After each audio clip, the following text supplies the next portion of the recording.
beloved Register Brigadier Rajiv Sethji, and today's guest, Lieutenant General A.S. Lamba ji, the former Vice Chief of Indian Army, and our colleagues and dear students. It gives me an immense pleasure, joy, and happiness to formally welcome Dr. Lieutenant General A.S. Lamba ji. I thank our Vice Chancellor and our Registrar for encouraging us to organize expert talks which will be beneficial to the MBA and BBA students. Recently, we had 3 talks continuously. Admiral Bist on Monday, and yesterday we had Ramoji Film City CEO, Rajiv ji, and today we have an eminent personality, Lieutenant General A.S. Lamba ji. So his experience and expertise will definitely benefit us, our students, to become an effective managers. I appreciate the efforts of Professor Amit Das for his introduction of Lieutenant General A.S. Lamba ji to our IBS Dehradun. I appreciate Dr. Rashmi ji to coordinate this event. I wish this seminar would be a great learning experience to all our students and faculty members. Thank you all. Thank you, sir. Now I want to invite Brigadier sir for a brief introduction of Lamba sir. Please, sir. Please, Brigadier sir. Sure, sir. Firstly, it's our great privilege today to have such a distinguished person amongst us. Lieutenant General Arvind Singh Lamba is from the elite Parachute Artillery Regiment. He retired as the Vice Chief of the Army Staff after more than 4 decades of service to the nation. As the General Officer has had a vast experience of engagement at the national security level, and he's a veteran of the 1971 war in Bangladesh.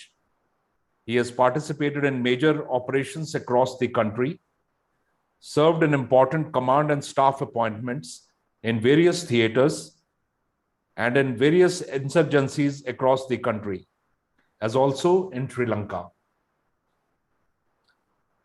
He was a company commander at the Indian Military Academy, Dehradun, and has had a vast and a checkered career throughout his tenure in the army. He is presently heading the prestigious Institute of Peace and Conflict Studies in Delhi and is on the panel and of number of other think tanks. With exposures and personal involvement in the area of national security and strategy, the General Officer has been a regular panelist of national and international seminars, participant in various high-level think tanks, and at high-level track 2 challenges with US, China, Pakistan, and in informal engagements with members of the ASEAN. So I would like to inform you all that getting a person of his stature is actually a great privilege to you all. He is a great speaker and would be in a position to actually give you a clear insight into the topic today, that is the importance of international relations in the business world. Thank you very much, sir. We welcome you to enlighten us all today. Thank you. Randy, please, video, please.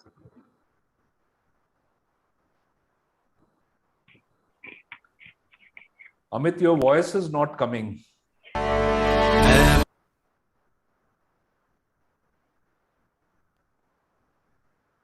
Thank you, Praveen. General sir, please. Okay. Yes. Right. Honorable Vice Chancellor of ICFI, the Dean, Dr. Anand, Dr. Rashmi Chaudhary, Professor Amit Das, Brigadier Rajiv Sethi, and the elite dignitaries of this university who are there who have given me this opportunity to speak to you all. You all includes primarily the children of the final year of the MBA. And I guess I felt when this topic was offered to me that with my background in international relations and global business, I could draw some link which would benefit the students.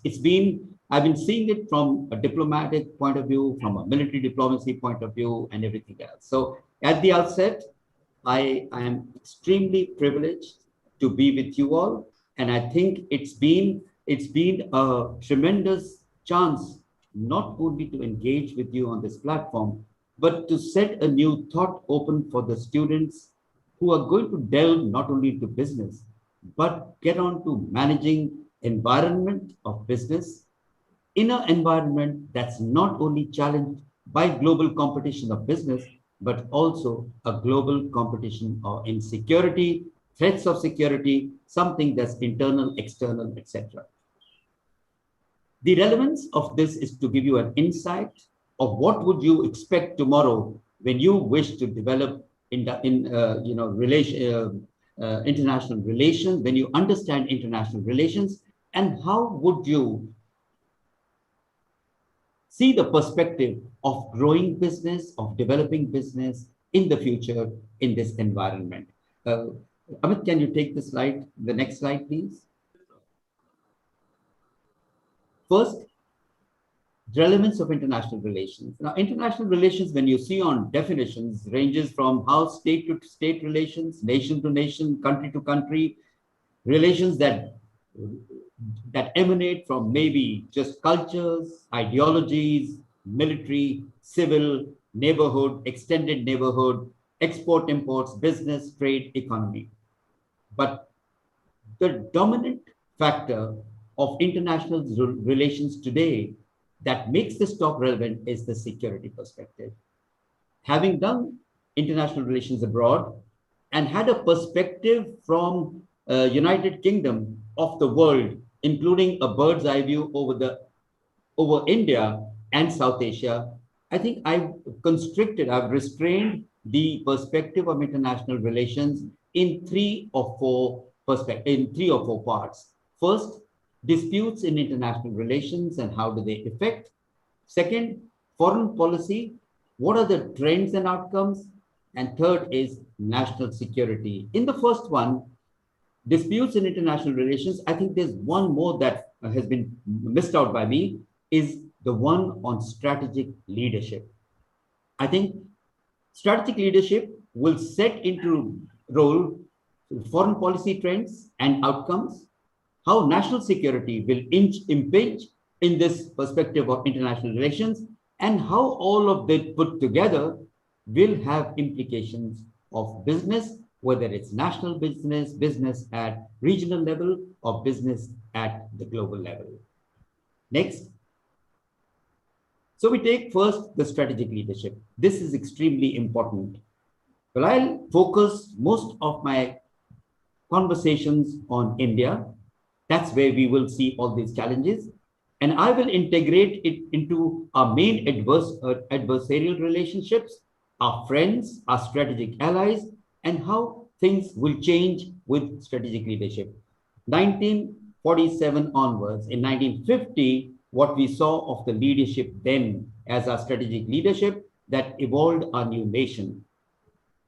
Without going into events, we did observe it was a very passive, very accommodative, and a very kind of a leadership that was accepting face values of different nations. And that's why the whole foundation, in my personal view, of the strategic leadership started at a very mundane, ordinary level. We may have become independent, but the kind of people we had, like Vallabhbhai Patel and other strategists at that time, we still lost ground in projecting strength of the strategic leadership, and that's why we had a very benign start. This was quickly followed by the assimilation of Aksai Chin. Losing territory of a strategic order and relevance became a fundamental source of difference. This was followed by the 1962 war, which left a mark on not only the nation, but any young person today cannot overcome the loss and the defeat that was suffered in 1962. If you come along down the line, you found that the military slowly strengthened itself, empowered itself, and became more powerful to give the political leadership and the strategic leadership a kind of strength, a pillar to stand by. Now, when I say this, I can show you that the military on partition and independence was perhaps the strongest, but there were differences in alignment, differences in convergence of perspective with the political people that did not allow a strength to grow. If you see down the line, after the present government has taken over in the last two terms, a term and a little more, the perceptions of the world have changed. What is to the fore is a new perception of India. Though I write perceptions of India, the unwritten part will be dominantly China. What has been done by the present leadership? We have stood our ground in our talks. We have not accepted any manipulations of the LAC. This has an exception that fair amounts of tract in Depsang, now in Pangtang So Lake, and some other areas have been addressed and retained by the Chinese army. But notwithstanding that, this was an inheritance, but thereafter, the posturing of India in its military domain, Galwan, its posturing in the last 3 years in the South China Seas, evolution of Indo-Pacific, and participation in the Quad are something that you will agree with me. There is a dynamic and a paradigm shift in the stature of our strategic leadership. That was what will govern perceptions of India at the global level. Third, the political and military posturing is something that I have just said. While the political leadership has shown the will, the military has postured to show the way. And this is what it did to counter the threats and assertiveness or aggressiveness that was shown, exhibited by irresponsible nations, irresponsible countries, and growing military powers. And when you take this, apply this third point to the Chinese, political has been ever since President Xi Jinping has taken over. There are no terms in the constitution anymore, so he's there to stay. Military posturing, I can count the number of ships that's going on and the islands that have been created, the weaponization of South China Seas. The weaponization and the preparation readiness for Taiwan. The military posturing in the Indian Ocean and the maritime posturing in the Indo-Pacific. So in one point, I have covered the Indian perspective and the political and military posturing by China as well. And finally, so what does strategic leadership impact on China? It is a challenge for China. India was never expected to rise to the level that it may have anticipated. It may have thought Galwan will be a walkover. The realignment of the LAC would be understood. The manipulations over 50 sittings, over 50 years of engagement, of peace and cooperation and giving it different terms by China became suddenly a challenge. And finally, China hoped to be the dominant leader of South Asia. For that, India is an obstruction. India is the power that has become a bulwark. And from competition, it has become a relationship that is a huge challenge for China. So I've tried to give you an idea at the macro level, how leadership of a country can really affect not only the environment, but the trade and how that country is perceived by the world. A small example, the recent withdrawal from Afghanistan does not speak very well of some of the world's global leaders. But these are points of indecision compared to the predecessors. No matter how brash, they were sure on a firm footing and foundation that Afghanistan must be resolved before any exit is taken. Next slide, please, Amit. Second point I said was foreign policy. India's foreign policy evolution has been a direct consequence of its state leadership. The leadership that we had, the personality was itself an example. What happened in 1962 was a reflection of not only India's very weak and weak foreign policy, but also a mistrust on the defense forces. And I'm saying something which is written out blatantly in the books. So a foreign policy, while failing outside, was actually made it possible for the adversary to double down the path where it could press us, not only with the aggressive response, but also with the kind of humiliation that it thought would put India down. Second, China's policies. I've just recapped that China has moved on aggressively. It does not care for territorial integrity, sovereignty, and all its disputes appear to be resolvable only by military might. Foreign policy and diplomacy, if you see any of those, it's right to put them in a perspective of compelling the weaker, the junior partner into this kind of submission.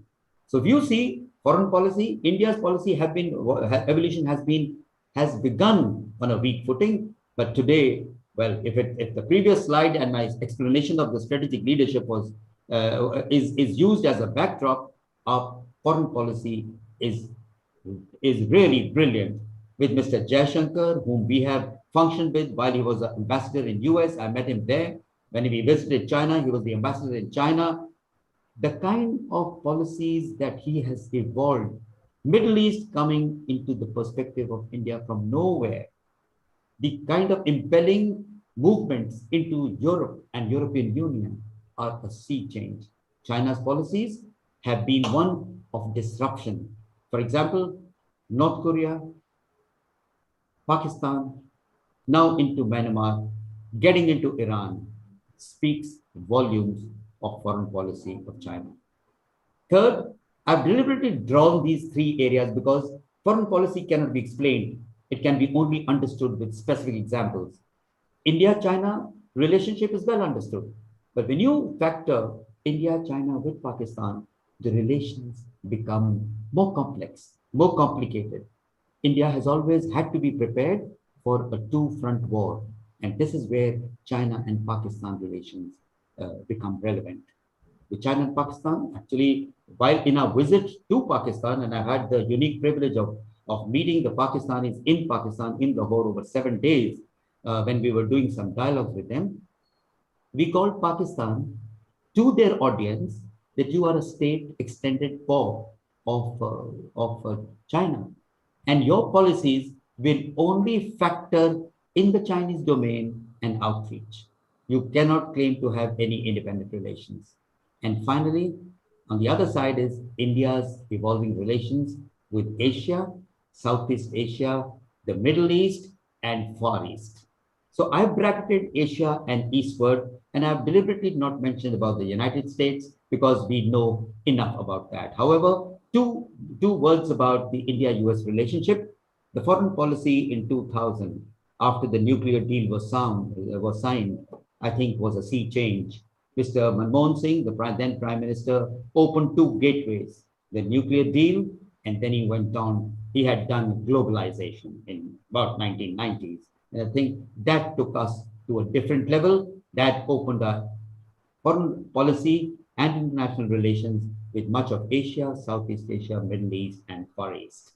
And when we come to Asia, it's important to see South Asia, despite having India as the dominant leader, dominant military power, dominant political power, India still has a long way to go to make its neighbors comfortable with its big brother, with its leadership. While on the other hand, when you come to ASEAN nations, I have myself been in ASEAN meetings where the ASEAN nations, who are considerably smaller, with none of them capable of providing leadership, have sought India's participation as a leader for ASEAN nations. And finally, when you go to Southeast and you go to the Far East and Middle East, you've seen how much impact Mr. Jaishankar has impelled into the Middle East. In Japan, India's relations with Japan are phenomenal. India considers Japan as the cornerstone of defense in Indo-Pacific, while Japan perceives India as a key partner to provide a kind of defense mechanism politically, economically, trade-wise, and from a perspective of keeping the sea lines of communication open. Next, please, Amit. Okay. The third part that I have included for my international relations is the security perspective. I think this is very important to understand. If you look back 20 years, 1988 till 1985, in my multiple tenures in the Northeast, that's Mizoram, Assam, Manipur, Nagaland, I have seen the insurgencies at their peak till 85, 86. The Kashmir situation evolved only in 88 with militancy, but it's taken over hugely the northern borders and evolving into more than a perspective of terrorism. So the entire national security, the core points are the security perspective. This has two dimensions. While I've spoken about militancies, more primarily in the east till 88, thereafter in the northern borders, and the external differences with our adversaries like Pakistan and China. The other dimension of national security is internal security. There, the militancies and insurgencies are a part of internal dimension, but all of them externally influenced. The internal dimensions of disruptions in various states of India, you would see maps showing the red corridor, and that can be quite influence on one's mind to say how a security perspective can actually create an internal challenge for us. Second is conflict situations. We seem to be a flashpoint. India and Pakistan have been termed as the biggest flashpoints of conflict for the last 20 years till South China Seas took over. And South China Seas, because of China's aggression and assertiveness, influenced territorial disputes, and that's when a bit of the pressure on India shifted out to the South China Seas. But the dynamics of situation brought China back on our northern borders, surpassing the peace and tranquility of 50 years on our LAC. So you'll find that nothing is constant. In national security, it's all hugely dynamic. And therefore, the conflict situations tomorrow, whether it can be around Sri Lanka, in Myanmar, anywhere, it may not be directly with India, but India will may get involved, and that's where it will impact our environment. I've touched about internal and external propaganda wars. This is a new scheme. This is a new threat. And I think a kind of study that one of our groups in which Amit and I are operating is already looking at the dimensions of propaganda. New narratives of wars are coming in. If you look east, the Bengal elections, what's happening in Bangladesh, what China is doing to bring turmoil into India's northeast is significant. Similarly, it's opening a new war front on social media, which is penetrating the vulnerable Indian mind. And that's an add-on dimension to conventional war. Second last, the bioweapons. We were talking all along about CBRN, that's chemical, biological, radiological, and nuclear. Here we have the pandemic truly reflecting the most unexpected perspective that a pandemic could create. And I think bioweapons are a reality. They have been tested. In my personal readings and assessment, they've been tested a bit in Hong Kong. They've been tested on the Uyghurs in Xinjiang, and they are being tested elsewhere. It's just coincidental that many countries have now got caught up in this, but it was with a design. So I could just add this new dimension which we need to cater for. And there is a need to look at these weapons, perhaps more carefully and more in depth than any of the other national security threats, which can be assessed by physical surveillance, aerial surveillance, satellite surveillance, personal contact between the navies, the troops, the air forces. But a bioweapon is something that, when it unfolds, could be get extremely secretive. And lastly, what does all then mean for us?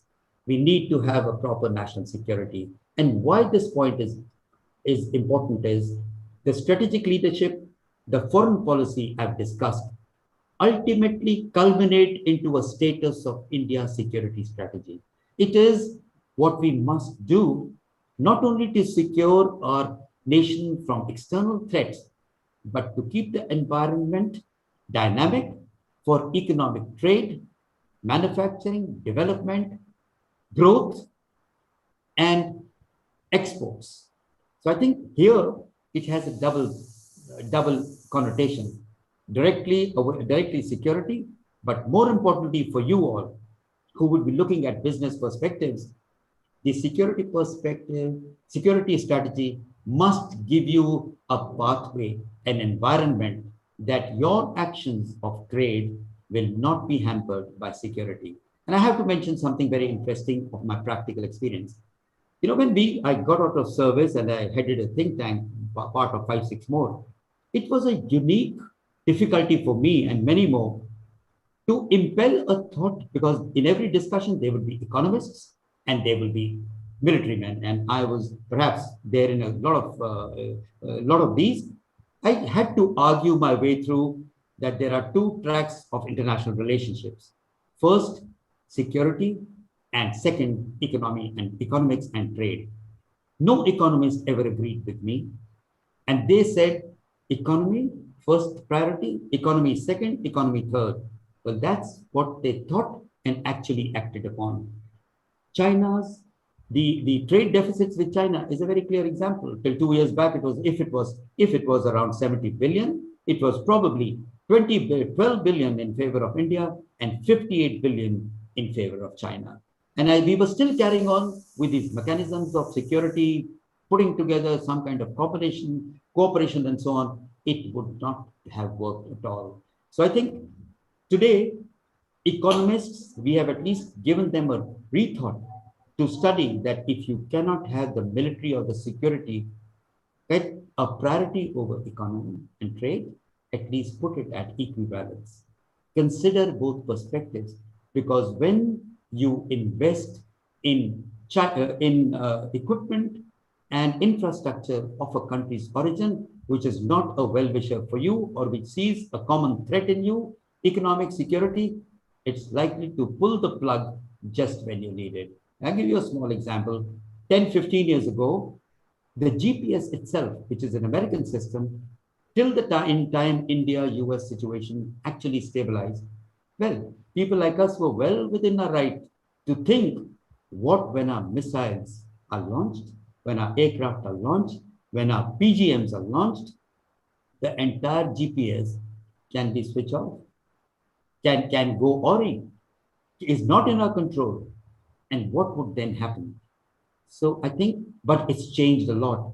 The same suspicion has turned today, I'm glad to say, where I've participated in many meetings like 2+2 and the visits of all these dignitaries, closed door discussions with the committee that deals with war readiness of the United States. It was led then by Mr. Thornberry.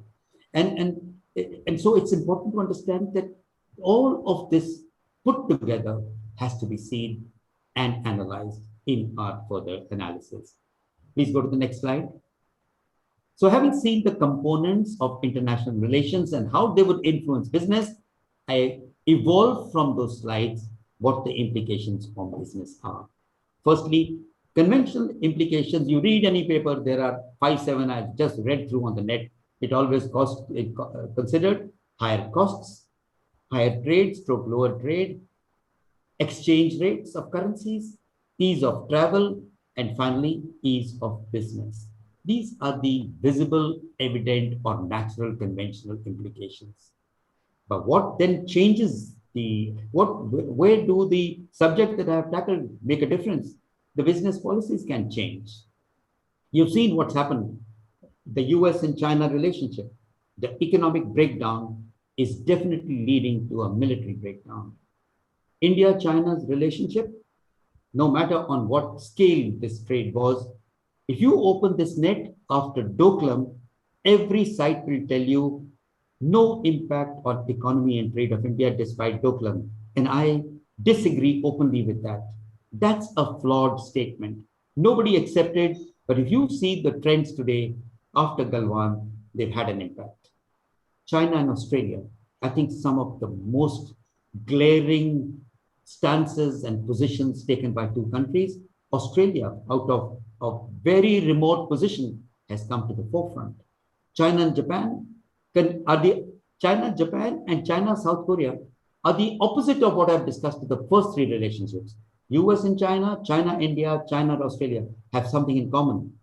They have a lot of economic war perspectives. But when you come to China and Japan, they are arch rivals, but their economy still continues unscathed.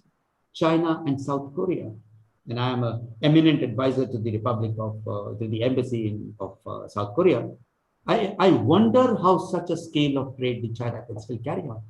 And China, because of North Korea, is the indirect primary adversary of South Korea. Second, the deployment of THAAD systems, that's the Terminal High Altitude Air Defense System of the United States, which is located in South Korea, gives an insight into China more than 1,000 miles deep. This has been a bone of contention between South Korea and US, but despite all of this, the trade between China and South Korea has not diminished significantly. Third, lack of development. Now bring it closer. Two areas I draw you as business managers and developers and people who will lead new directions. There has been no development in J&K. There is no development in Northeast. If the army has been there since 1948, after the first war, when the raiders went in, the 1988 is when an insurgency came in. Factors like the 370, Article 370 kept it out. Similarly, the Northeast. Insurgencies in the Northeast are 70 years old. We do not have a solution today to the Naga Accord. We still, except Mizoram, the accord is underway. And I share my personal experience of 12 years service at 4 ranks in the Northeast to tell you that the hill districts on the borders of Nagaland and Manipur are the bone of contention. Nobody wants to make autonomous hill councils. They cannot be translated into territorial exchange. The people's affiliation is strong, but all of this has been exploited through insurgency impelled by external powers as China. Second last point, Act East policy. So what happens when Northeast does not develop? The entire linkage of Northeast to Act East, that means Thailand, Myanmar is the first ASEAN nation, then Thailand, and onward eastbound. India's Act East policy has changed from look east, but it hasn't moved further east. Bangladesh is a small nation with a limited economy, though in Asia it's done the best this year, but Act East is stuck. And do not be surprised to appreciate that the intervention of the coup in Myanmar is an intervention by China, because it is another way of stalling India's Act East policy moving into Thailand and eastbound. Finally, the militarization of border areas in South Asia.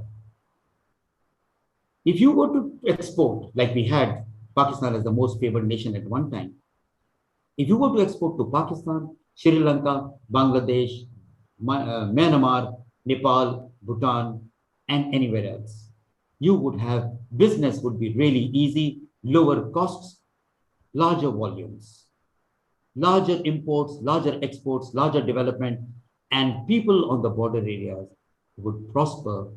So would the economies of both nations.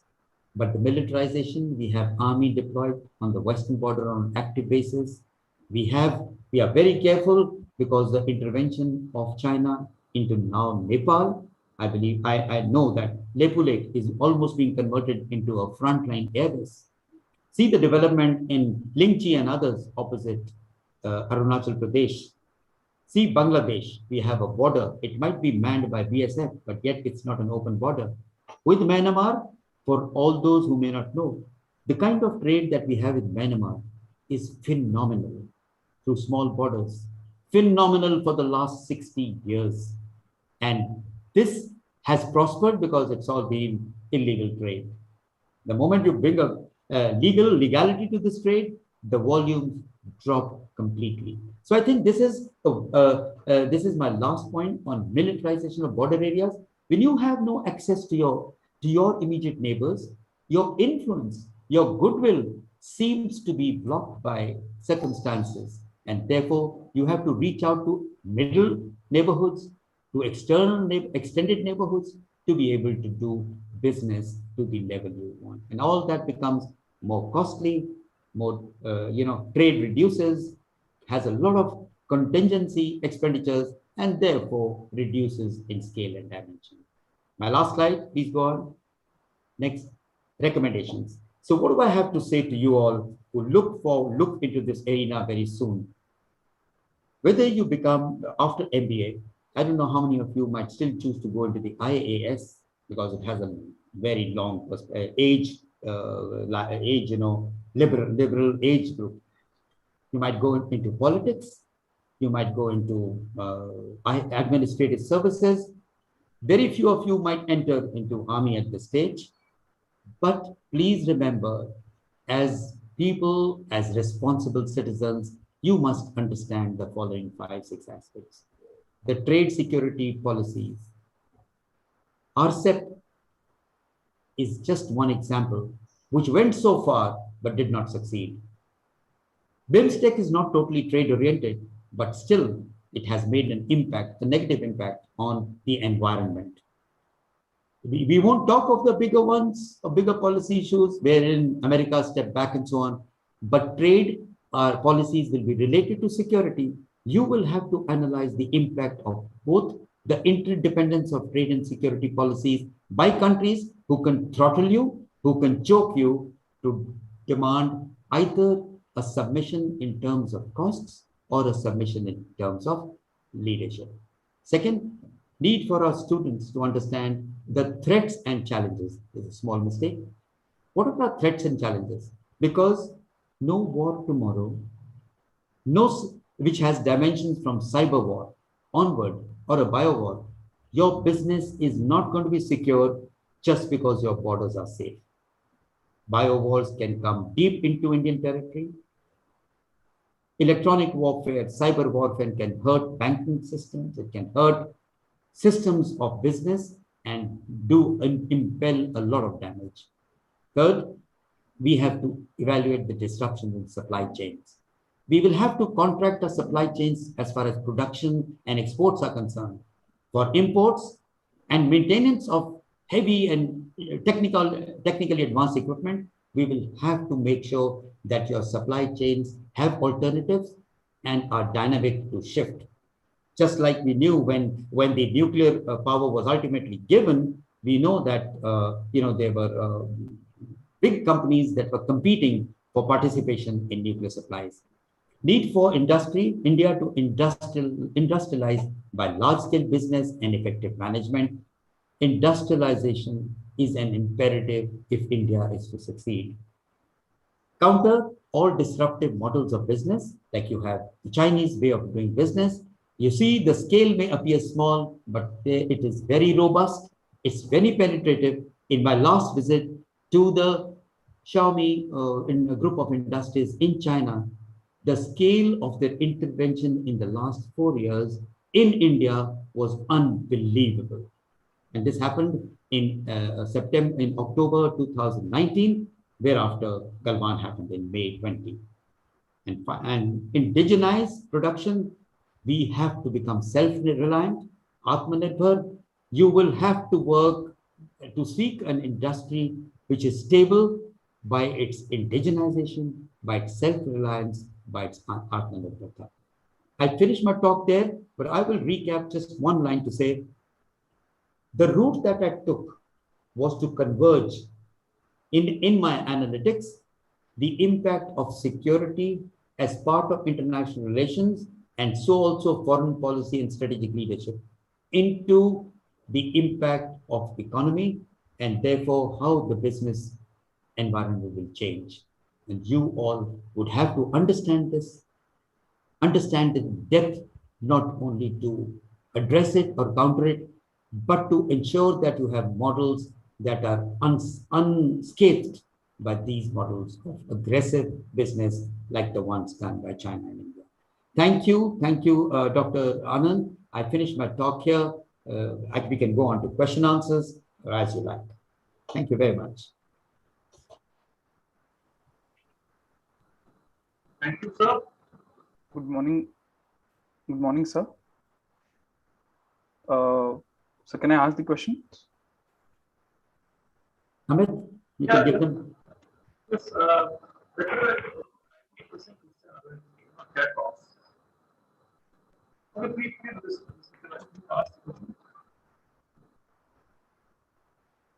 Mr. Tiwari, please ask the question. Yeah. Good morning, sir. My name is Ankit. So first of all, it's an honor to speak with you in this online platform. And so my question is, so due to the recent crisis in Afghanistan, since it became an hostile nation due to the Taliban control, so and India was having pretty much strong trade relation with Afghanistan regards to the dry fruits and every other nuts and peanuts. So how can it is resolved now, as of now, because the trade relation has been on hold. I will not say it is stopped, but it is on hold. So how would India tackle this situation and strategize its relation with Afghanistan, or will India have different other opportunities to grab on? This was my question. Should I take one at a time? Should I take two at a time? So it's up to you, sir. No. Okay. No, I was asking Professor Amit. Okay, I'll answer this till you decide. Afghanistan has been a cauldron for decades. This is nothing new. It's a nation that within the country is accepted to be run more by the warlords than anybody else. Nobody could invade Afghanistan. Nobody has been able to rule Afghanistan. I have met both the presidents in personal conversations when they were visiting India and interacted with the Americans on their policy on this. In fact, this is not a surprise. When the day America gave its deadline as September 11 to leave Afghanistan, we should have known this is coming. And that's how the business community should have tied up. But I think the situation is not an ordinary changeover. The changeover is among the governments is from a government to a militant-led group. It's a militant, diehard group that is now taking over. And I don't think, and if you notice, by coincidence or by deliberate approach, India has been kept out of all conversations with Taliban, whether the Russians did it, whether the Americans did it, or the Chinese did it. So the point is not to address Afghanistan. The point, in my view, would have been, why has diplomacy failed to reach Afghanistan despite $3 billion worth of investment, right? Why? How did we step out? So when you look at alternatives to fruits and all, I think they'll take time to manage, and before they can strategize, they'll have to have a government in place. They'll have to have their business dealings in place. They'll have to, follow up all the routes for trade, the agreements of trade. How they will do it is a very, very big challenge. So I think India would have to relook. There may not be alternatives for small things like nuts, but surely my concern is that the business in Afghanistan is not going to be the same anymore. The kind of investments we have done there. I remember the 2 billion tranche that was taken by Prime Minister Manmohan Singh, building hospitals, building schools, building dams, all of that has come to naught. So you would be facing not just trade issues. You will have to first handle diplomacy, rebuild relations with the government, new government, whoever it be, and then possibly strategize any movement on the business model. So at the moment, it's a channel. I'm sure diplomats have their way. I'm sure the political leadership will engage. But to me, if once these two things are addressed, you might have a connect with the business in Afghanistan. Thank you, sir. The next question triggered by Mr. Jha, and the question is nicely asked. Sir, our business relations with China are stable, and globally, no one denies their success in generating national incomes, GDP per capita income, or giving tough competition to China in upcoming 10 to 20 years. On which strategy should we focus? Where should we start prepare ourselves to lead a better economy? Right. This is a question which can be addressed only over a long period of time. When you say our business relations with China are feeble, and per capita income for giving tough competition to China in the upcoming years, how should we do it? I think what probably we are in a stage at this moment looks to be a connect between the past and the future. To me, I can imagine that this is a turning point. This is a point of transition or transformation where we must build up our manufacturing, we should build up our exports, and we should build up our business model, which is supported by the state, like exactly the three principles that China uses to give its people a higher GDP, to give the country a higher GDP, the people more prosperity, and a linkage with the other countries. So if you would ask me what strategy should be focused, we have to look for alternate routes of exports and imports. You have very good partners with Japan and Australia, but the sheer dimension of distance makes it so cost ineffective. With US, a lot of engagement is taking place, but it's more on the defense cycle. Therefore, if you have to build up your own GDP, your own internal machinery, and this is where the economists will have to work to ramp up your industrialization. That's why I made a categorical mention of industrialization. You know, in one line to explain to you the relevance, World War I was lost by the West because it had no industry of its own. World War II was won because the West had developed its industry by then. Going by that connotation, it will be right for me to compare for you. Till we are industrialized, we are not getting anywhere. Indigenization, TOT are small steps in this direction. Till I've seen in America 4 to 5 in defense industrial cities. They have cities where defense industry of 10 companies is co-located. In India, they are competing, but there they are co-located to ensure that the supply chain of a very advanced technological pistol can be built in that 5 kilometer by 5 kilometer zone. In India, the cutthroat competition will not let you proceed how we go forward. So I think it's an attitudinal problem with us. The strategy is two-pronged. One, strengthen your inner competition, your internal competitions. Show them the way of coexistence and convergence and no competition. One. Second, the state, unfortunately, like China, does not have enough finances to fund this business. Therefore, the big magnates, 15, 20 of them who appear in all sorts of books of the wealth leaders, they are the people who should be contributing to progression of internal industrialization.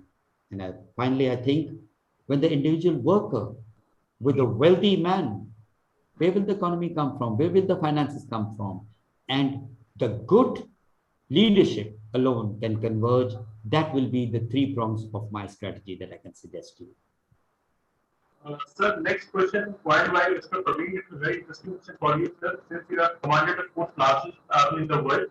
The question is, India is going to create a federal command in perspective of future war preparedness. How do you see this development and what could be the different impact from the current scenario? Okay. There are 2 aspects, theater commands, integrated commands. I've been through it. I did the first few presentations prepared in 2008, 9, 10. We did 3 years of studies and all these is going on. Amit, the tragedy is, Dr. Anand, I'll share my heart with you. The tragedy is, we thought of integrated commands, we thought of theater commands, but China did it faster than us, just on the lines that we were thinking. The tragedy is prosecution. America has an act, the Goldwater Act, that permits the authorities in government to pass a budget and ensures that you accomplish it. In our case, budgets move on, roll on, get dispersed just before the end of the budget year, get frittered away, and what comes out is probably minimal. So I think when you talk about integration, I'm coming back to the point, it will means that unlike now when you have three commands, I'll take the case of Western Command or Southern Command. You have the Air Force Command, you have the Naval Command, and you have the Army Command. All of them located differently. In several commands, that is the challenge. So one way, though it's not required, but one way thought was, should all the commands not be co-located, but closely located? That means within 100 kilometers, say, they would be better integrated planning of war. Old time, we had wars that we talked about, the Western Front, the Eastern Front, the Northern Front, if you recall. When you call about theaters, theaters relate to operations by corps as part of armies. So you will find that integrated commands are a way of accomplishing theater battles. They are interrelated and there can be many more interpretations. Somebody could tell you the other way around, that we could have theater commands which are manned by integrated complements. And what is integration? If you have an infantry brigade, an artillery regiment, or a parachute brigade, and your artillery regiment, and you have its components of ordnance, AMC, and so on. This is a composite strategic force. But in the regular infantry, you have an infantry division with 3 brigades. You have an artillery regiment or an artillery brigade with 3 regiments. You have intelligence resources, you have ASC resources, ordnance resources, armored resources. All of them get affiliated in the present format to fight that war. Integrated would mean they have one singular commander, one theater for one commander to engage in. Like Andaman Nicobar, the SINCAN in 2008 or 7 came about as the first integrated command. That's in SINCAN is in Andaman Nicobar. So this is the big effect that would make. That means everybody fights as one force under one commander, not under different commanders contributing a planning subject to their own inhibitions. I'll leave it at that. There are more complications, but at this level, enough to understand. Dear students, I know there are a lot of questions in your mind, but as I know that today there's a very busy schedule of General Sir with some higher Indian ministers meeting. That's why I'm not taking too much time of Sir. Now I have to invite Singh Madam for the vote of thanks. Thank you so much, respected General A.S. Lamba, retired PVSM, AVSM, ex-Vice Chief of Indian Army, for this valuable lecture. With this, we come to an end of a wonderful learning on importance of international relations in global business, organized by ICFA Business School, ICFA University, Dehradun. I hope everyone has enjoyed it and taken some valuable points out of it. Thank you everyone for being a part of this informative session. Special thanks to Lieutenant General A.S. Lamba, the guest speaker of today's session, Honorable Registrar Sir and Dean IBS Sir, the event coordinators I, Dr. Rashmi Chaudhary and Professor Amit Das, and our esteemed guests from different parts of India. It's a great pleasure for me to address the closing ceremony of this session organized by the ICFA University, Dehradun. We are delighted to be a part of it and looking forward to meet again in various such programs in future. I believe that this program has helped you in enhancing your knowledge base. We are keen to conduct such programs in future and strengthen the student community at a large. I give my sincere gratitude to the resource panel that made this program successful. Thanks once again. Wish you all the best. Good day. Thank you, sir. Thank you very much. Thank you very much. Thank you. So thank you, sir. Lamba, sir. Thank you, sir. This is Anand, sir. Thank you. Thank you. Thank you, sir. Thank you very much, sir. Thank you. Thank I you all. hope to see you again. Thank you, sir. Sir, I want to inform the students, as you promised us, that next month, sir is coming to Indian Military Academy for a talk among the cadets. That time, sir will be here, offline sir will be here among you, and then you could hear to sir, and you could feel the vibration of a great general. And this is my words. So thank you, sir. Thank you, and Jai Hind, sir. Pleasure talking to you. Always there to empower the students of tomorrow who will be the strategic leadership of tomorrow. Thank you, Dr. Anand, and everybody else who helped me get this opportunity and share with you what we need to leave back to the society for the future. Thank you so much. Jai Hind. Jai Hind, sir. Pleasure, sir. So all the students, please log in. Just I want to share with you 2 minutes. All the students, please stay in. Yeah. Sir, you can log out. I sir. can leave. Okay. Yes, sir. One moment. I will just log out. One.